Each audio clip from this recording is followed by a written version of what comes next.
Olha, gente, o presidente Lula completou 6 meses de mandato com o dólar e a inflação em queda. A moeda norte-americana caiu quase 10% de janeiro a junho, cotada a R$ 4,79. Já a prévia da inflação, medida pelo IPCA 15, desacelerou no período, com uma taxa anual partindo de 5,9% em dezembro de 2022 para 3,4% em junho. Devido aos resultados, em agosto, o próprio Banco Central decidiu cortar a taxa básica de juros para 13,25%. Foi o primeiro corte da Selic após 3 anos e que se manteve nos meses seguintes. Além disso, gente, o Instituto de Finanças Internacionais está prevendo um crescimento do Produto Interno Bruto de 3,2%. Outras medidas também geraram discussão esse ano e intervenção na economia foram a retirada do processo de desestatização da Petrobras, dos Correios e da EBC, além da retomada de impostos sobre combustíveis e também o aumento do salário mínimo. Fábio, como é que você viu esse primeiro ano de governo Lula do ponto de vista econômico? Paulo, primeiro, boa tarde para todo mundo.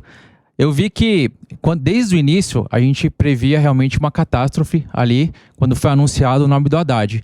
Então a gente entende que foi menos pior quando a gente olha ali o que ele está fazendo. Então ele está conseguindo segurar bem a economia e dialogar com o mercado financeiro. Isso está sendo extremamente importante. E além disso, a gente está vendo ali um cenário nos Estados Unidos mais positivo. A gente via ali os juros crescendo muito forte nos Estados Unidos, batendo 5%. Inclusive, quando a gente pega um mês de outubro aqui no Brasil, foi um mês catastrófico para o mercado financeiro. Quando a gente olha para novembro, que foi quando os juros caíram nos Estados Unidos, aqui cresceu bastante. Então aqui a gente teve os juros recuando, uma perspectiva da Selic voltar a cair abaixo de 10%, que não estava acontecendo, e isso impacta muito a economia. Então esse diálogo com o Haddad, inclusive quando o Lula fala que não vai cumprir a meta, e ele vem, conversa e fala, não, nós vamos cumprir, isso realmente ajuda a manter o Brasil ali no caminho certo.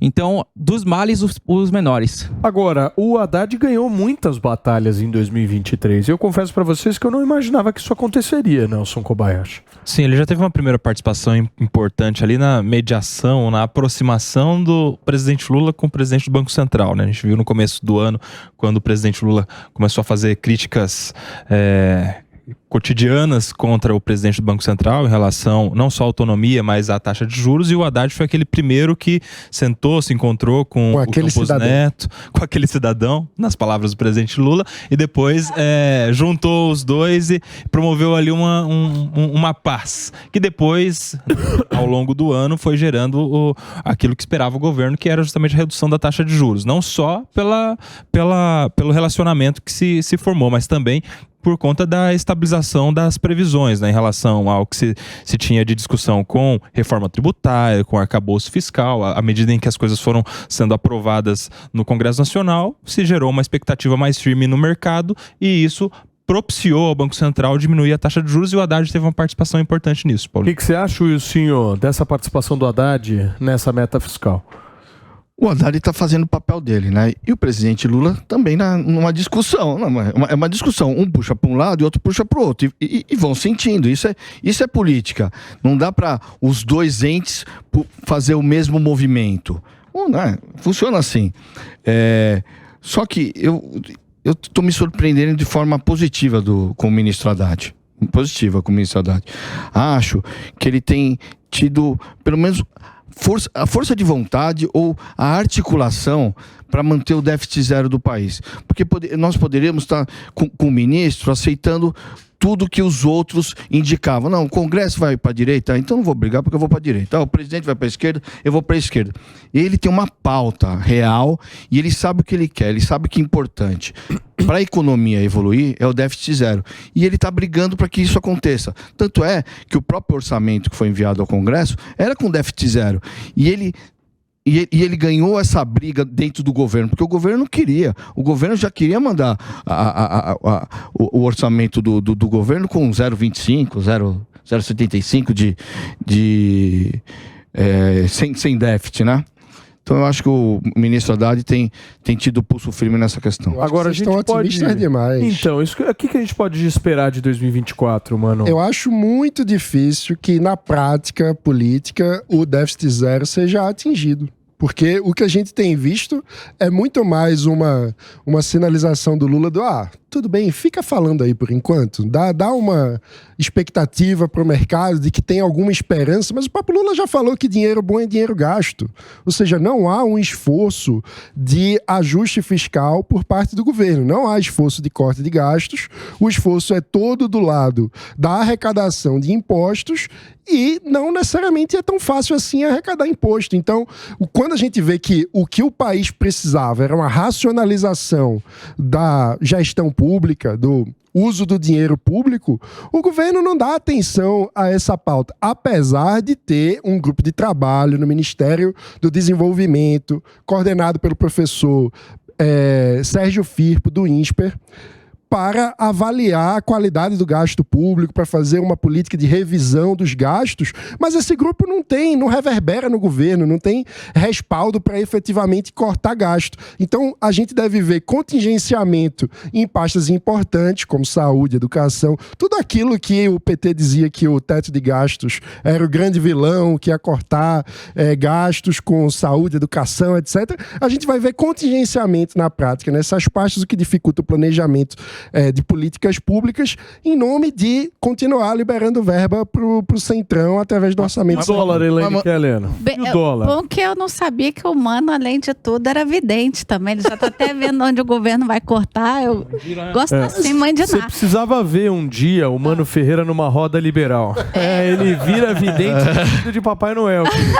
Já teve contingenciamento nessas áreas esse ano. Mas já teve no governo passado. Exato. Contingenciamento é um mecanismo de governo. Exato. Principalmente quando chega próximo do final do ano.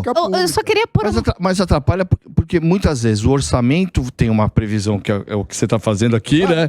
Que não se concretiza. Mas é exatamente e o que faz? Estão planejando mais arrecadação do que vão ter, não estão prevendo corte de gastos e no fim vão ter que contingenciar. Isso é muito pior para a execução de política pública. Mano Diná, é o seguinte, é engraçado. Essa vai pegar, viu, Elaine? Muito bom. Mano Diná, só pode. Daqui a um ano a gente vê. Exato. Grava aí, hein? Vamos deixar esse programa gravado. É engraçado, porque o negócio é criticar. Se a gente tivesse um ministro da Fazenda que não tivesse perseguindo o déficit zero, iam estar agora falando, mas é típico da esquerda, é típico do PT, só querer gastar, etc. Então pronto, aí a gente tem agora o Haddad, que tem se mostrado um gestor na pasta da Fazenda muito bom. Confesso a vocês que não achei ele bom gestor enquanto prefeito, ou seja, ele enquanto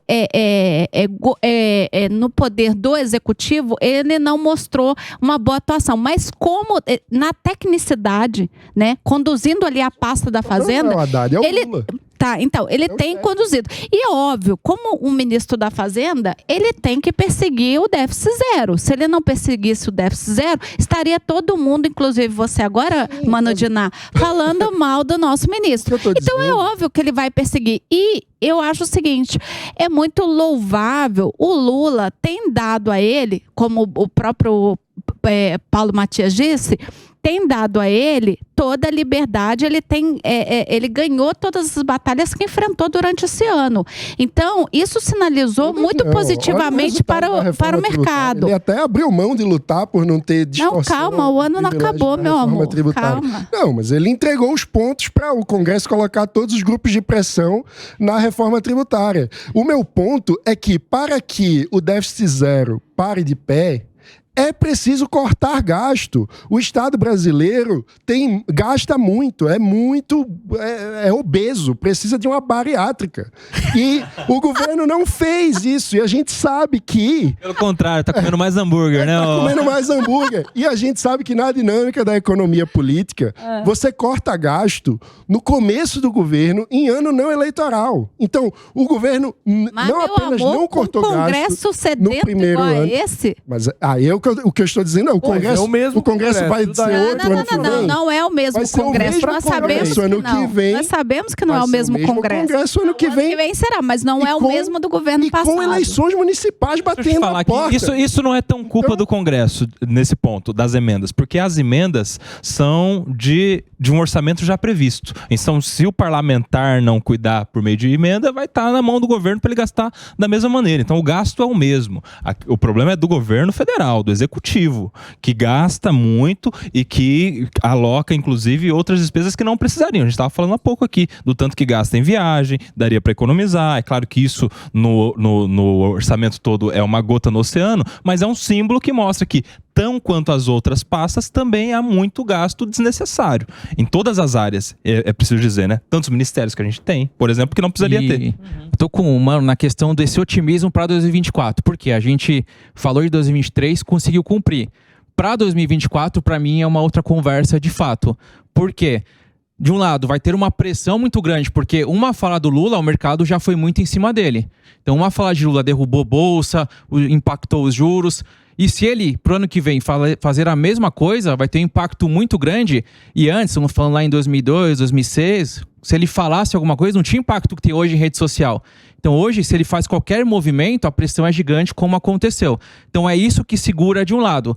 Do outro lado, a gente vê que os gastos de fato estão aumentando e vai ser difícil realmente cumprir essa meta fiscal. E eu acho que durante esse percurso, estamos falando aí no primeiro semestre, vai ser revista essa meta fiscal. Acredito que vai ter alguma emenda que vai fazer essa meta fiscal mudar. E quando acontecer isso, aí sim vai ter um impacto muito grande na economia.